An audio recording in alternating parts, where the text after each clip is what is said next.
দেখুন, আরাবুল ইসলাম সাহেব যখন আমাদের দলে আসার জন্য মনস্থির করেছিলেন, প্রস্তাব দিয়েছিলেন, আমরা আমাদের যে নেতৃত্বের মাধ্যমে দিয়েছিলাম, আমরা বেশ কয়েকটি শর্ত রেখেছিলাম।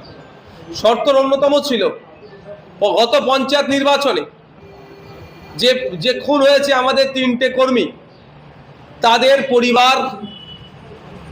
তাদের পরিবারের কাছে ক্ষমা চাইতে হবে। তাদের পরিবার যদি ক্ষমার নজরে দেখে তাহলে আমরা আমাদের পার্টিতে জয়েনিং এর ব্যাপারে আমরা ভাববো। আপনারা দেখেছেন, দিনের আলোর মতো পরিষ্কার হয়েছে, মিডিয়ার মাধ্যমে সম্প্রচারিত হয়েছে যে পরিবারের কাছে ক্ষমা চেয়েছে। 1 নম্বর শর্ত পূরণ করেছে। দ্বিতীয় শর্ত হচ্ছে, আপনারা ওটা তো আর পাবলিশ করা যায় না সবকিছু। দ্বিতীয় শর্ত যেটা হচ্ছে, এই ধরনের একাধিক শর্ত দিয়েছিলাম যে তিনি আজকে এখানে পার্টির ঝান্ডা ধরার, এসএফ এর ঝান্ডা ধরার আগে পর্যন্ত যে সমস্ত কর্মকাণ্ডের সাথে যুক্ত ছিলেন, যেগুলোকে আমরা অসামাজিক বলছি, অনৈতিক বলছি, সেই কর্মকাণ্ড সম্পর্কে তার অবস্থান কি এবং আগামী দিনে সে কোন পথে চলবে তার প্রতিজ্ঞা, এই ধরনের অনেক কটা পয়েন্ট ছিল।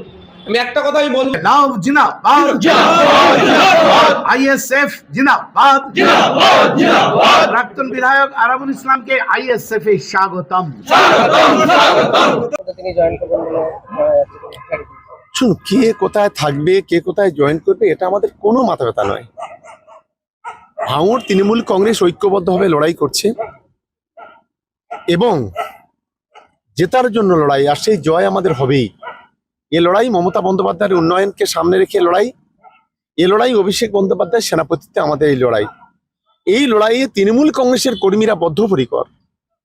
যে ভাঙড় বিধানসভায় গত 5 বছরের যে অনুন্নয়ন, ভাঙড় বিধানসভায় গত 5 বছরে যে নওশাদ সিদ্দিকীদের যে রক্তের হোলি খেলা, ভাঙড় বিধানসভায় যে বিশৃঙ্খলার জন্য দায়ী যিনি, সেই নওশাদ সহ আইএসএফ, তাদের বিরুদ্ধে তৃণমূল কংগ্রেসের কর্মীরা এবং ভাঙড়বাসী লড়াই করে আগামী দিনে একদিকে অনুন্নয়নের যে কারবারি, সেই নওশাদের বিরুদ্ধে এবং উন্নয়নের পক্ষে তৃণমূল কংগ্রেস এই লড়াই চালিয়ে যাবে।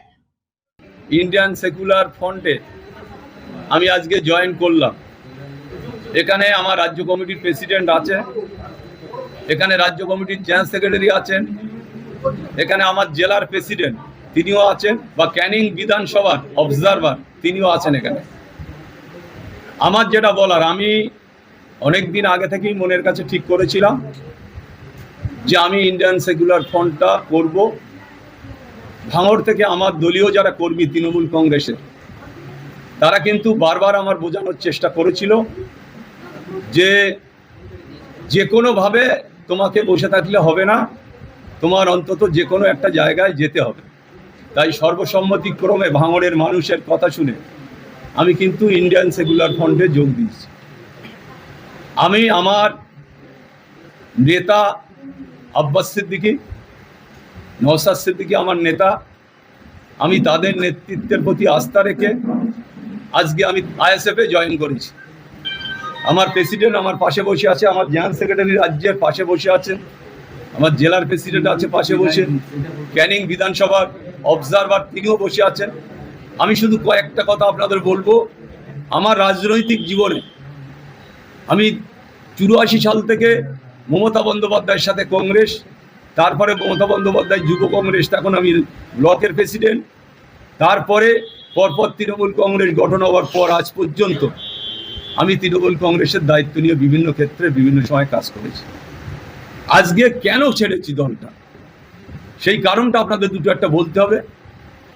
যে মমতা বন্দ্যোপাধ্যায় তাঁর মানসিকতা, মমতা বন্দ্যোপাধ্যায়ের মানসিকতা, তিনি কিন্তু এখন কান দিয়ে শোনেন না, এখন চোখ দিয়ে শোনেন।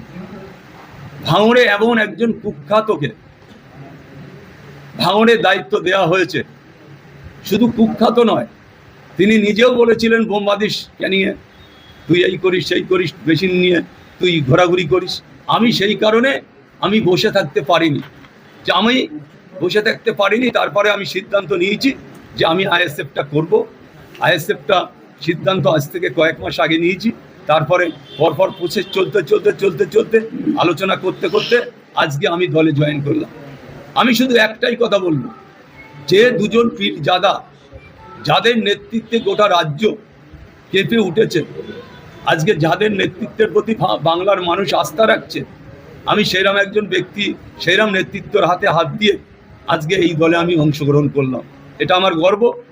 আমি এটা মনে করি যেটা আমার গর্ব যে আজকে নওশাদ ভাই, আব্বাস ভাইদের মতন ব্যক্তিদের হাত ধরে আমার পাশে আমার দলের সভাপতি বসে আছেন, একজন শিক্ষিত অত্যন্ত ভদ্রলোক। তাদের নেতৃত্বের প্রতি আজকে আমি শুনি, বক্তব্য শুনি, আমার সেক্রেটারি এখানে বসে আছে, অত্যন্ত বক্তব্য দেয়, সুন্দর বক্তব্য।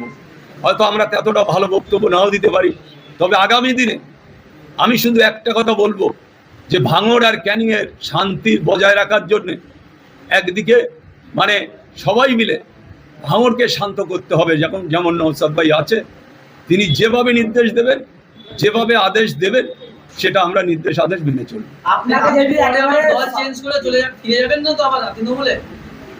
একটা ব্যাপার, আরাবুল ইসলামকে বাংলার মানুষ চেনে। আরাবুল ইসলাম যে থুতু ফেলে সেই থুতু আর গেলে না। কোনো দিনই কোশ্চিনকালেও সেটা হবে না যে আরাবুলকে ভালো লোক দেখাবে, আরাবুল চলে যাবে, সেই ব্যক্তি আরাবুল ইসলাম নয়।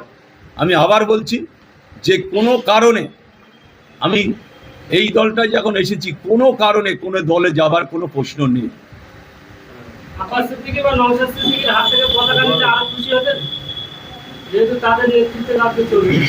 একটা কথা বলি, তারা হচ্ছে নেতৃত্ব।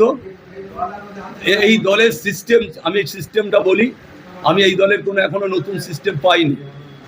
দলের সভাপতি করতে পারে, তিনি তানার পূর্ণ দায়িত্ব সভাপতি, তানার হাত থেকে আমি নিয়েছি।